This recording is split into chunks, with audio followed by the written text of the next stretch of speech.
Deus tem planos para cumprir em nossas vidas.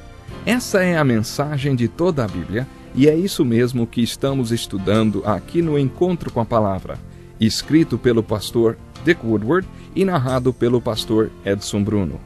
Fique atento a mais um programa que o Ministério Cooperativo Internacional leva a você. Com você agora, pastor Edson Bruno.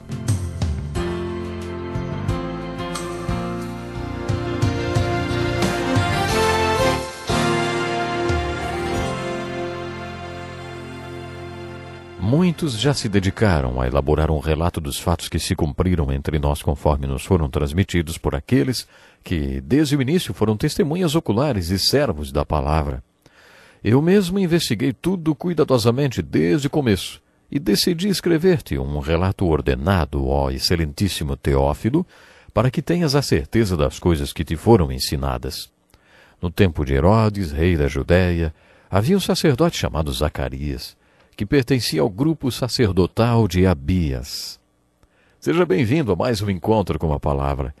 Começamos o nosso programa de hoje lendo as palavras do historiador Lucas no começo do seu Evangelho. Nos primeiros programas voltados ao Evangelho de Lucas, estudamos a abordagem que Lucas fez do ministério de Jesus Cristo sob a perspectiva do manifesto do Messias. Vimos que quando Lucas relata a vida e o ministério de Jesus, conta que Jesus começou o ministério dele anunciando qual era o seu manifesto ou sua missão. Depois de anunciar seu manifesto, Jesus o provou e colocou-o em prática.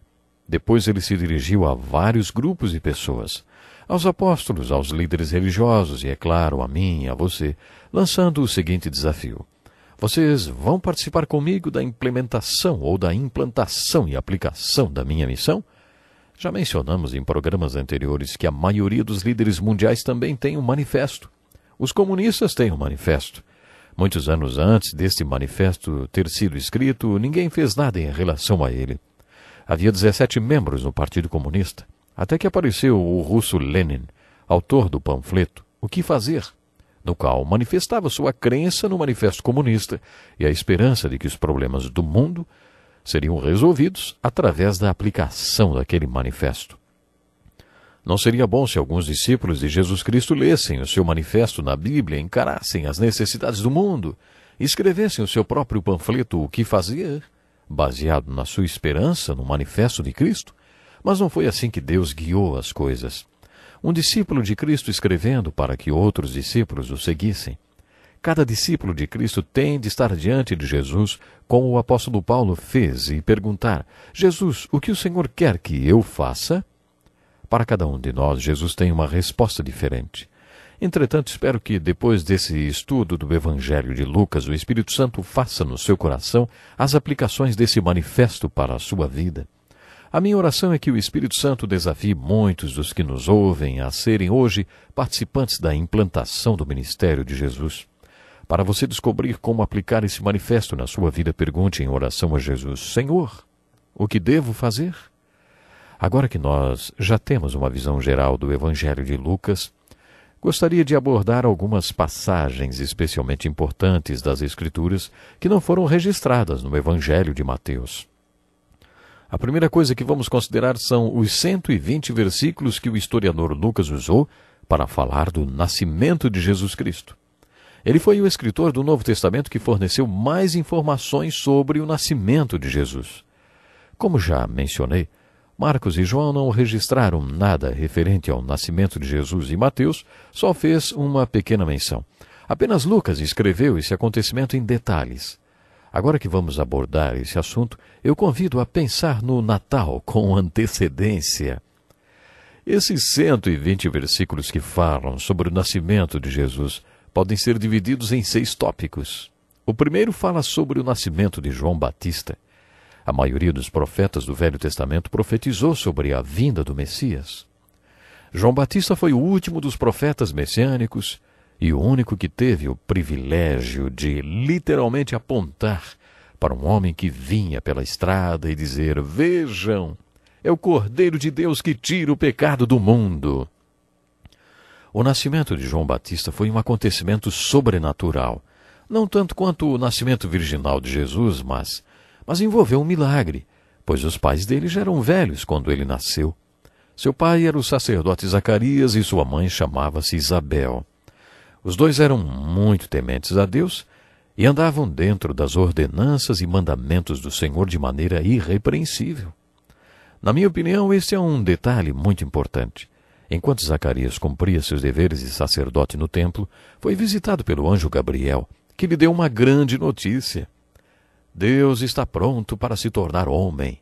A palavra vai se tornar carne, e você e sua esposa terão um filho. Essa criança será o último profeta messiânico a preceder o Messias. Quando Zacarias ouviu isso, duvidou, e quase disse com todas as letras: isso é impossível. Ao que o anjo Gabriel respondeu: sou Gabriel, o que está sempre na presença de Deus. Fui enviado para lhe transmitir essas boas novas. Agora você ficará mudo, não poderá falar até o dia em que isso acontecer, porque não acreditou em minhas palavras, que se cumprirão no tempo oportuno. As pessoas que estavam no templo estranharam a movimentação do profeta e também a sua demora. Quando ele finalmente apareceu, não podia falar, e as pessoas acabaram concluindo que ele tivera uma visão por causa dos seus gestos que fazia. Que coisa triste, um sacerdote com uma mensagem para o povo, mas impedido de falar. A incredulidade tinha fechado sua boca. É verdade, a incredulidade ainda fecha a boca de muitos ministros que deveriam estar proclamando as boas novas do Evangelho de Jesus Cristo para o povo. O famoso autor Rudyard Kipling disse: as ovelhas olham para cima e não são alimentadas. E o trágico é que elas estão sentadas à mesa do Pai. Kipling estava falando sobre o fato de que, em muitas igrejas, as ovelhas olham para cima esperando ser alimentadas pela palavra de Deus, mas não são. Por que isso não acontece? Por que não são alimentadas? Porque a incredulidade fecha a boca daqueles que deveriam estar transmitindo a palavra de Deus com autoridade. Depois disso, o anjo Gabriel visitou a Virgem Maria, que era uma moça simples do campo, provavelmente muito jovem, e contou a ela as notícias que tinha dado a Zacarias. Deus vai se tornar homem. Você, mulher agraciada entre as mulheres, vai ter o privilégio de ser a mãe de Deus. Maria não ficou incrédula como profeta, mas, de acordo com a Bíblia, ela ficou confusa e perturbada com as palavras do anjo e perguntou: como acontecerá isso, se sou virgem? O relato do diálogo de Maria com o anjo e de suas falas seguintes demonstram que ela realmente creu na mensagem do anjo. Mas a primeira pessoa a questionar o nascimento virginal foi a própria Maria. Ela perguntou: como aconteceria? Você também não iria querer saber? Acredito que uma coisa seja perguntar e até duvidar um pouco, mas outra coisa é não crer. Dizem que há mais fé numa dúvida honesta do que na metade dos credos. Duvidar ou questionar não implica necessariamente em não crer. O sacerdote não creu, por isso sua boca foi fechada. Mas Maria creu. Ela até foi visitar Isabel, que àquela altura estava grávida de 6 meses de João Batista. E Isabel, cheia do Espírito, assim que a viu, disse: bendita é você entre as mulheres e bendito é o filho que você dará à luz.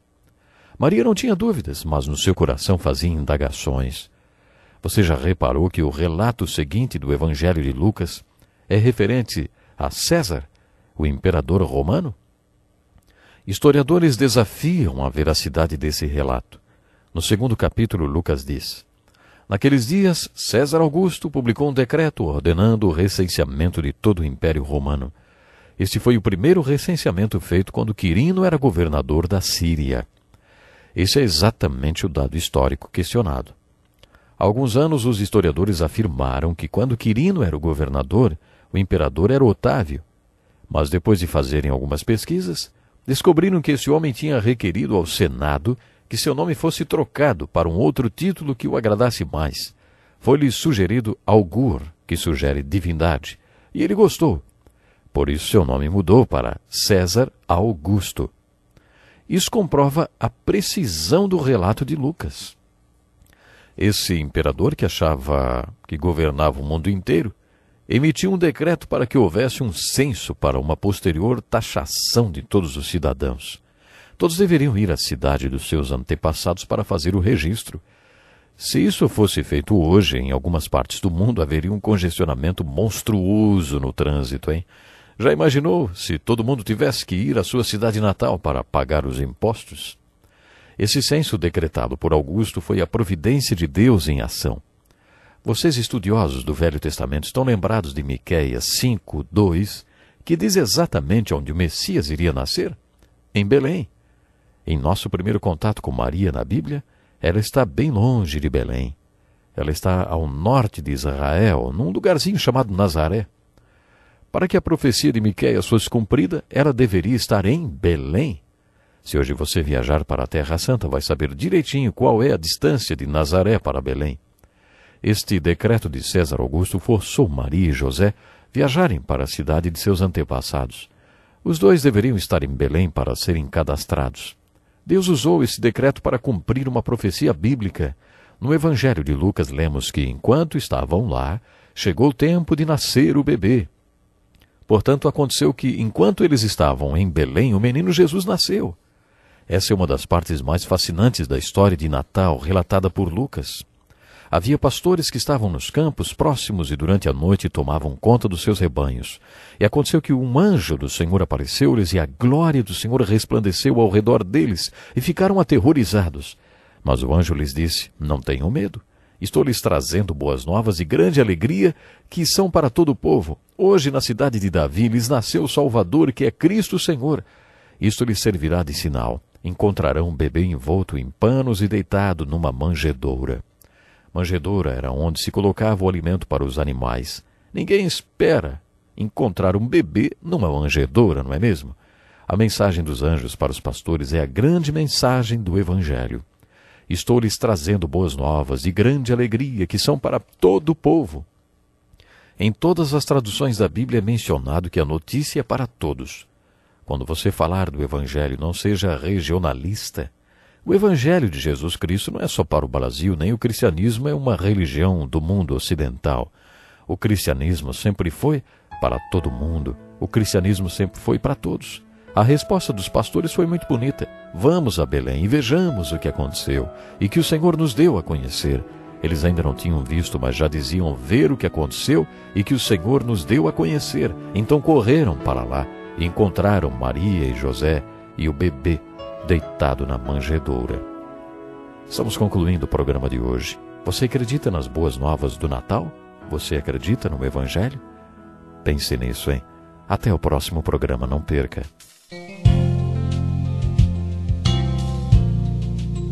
Que lição importantíssima. Obrigado, pastor Edson Bruno. Prezado ouvinte, coloque em prática o que você ouviu aqui. Sem dúvida, sua vida será grandemente abençoada. Este é um estudo escrito pelo Dr. Dick Woodward, na voz do pastor Edson Bruno.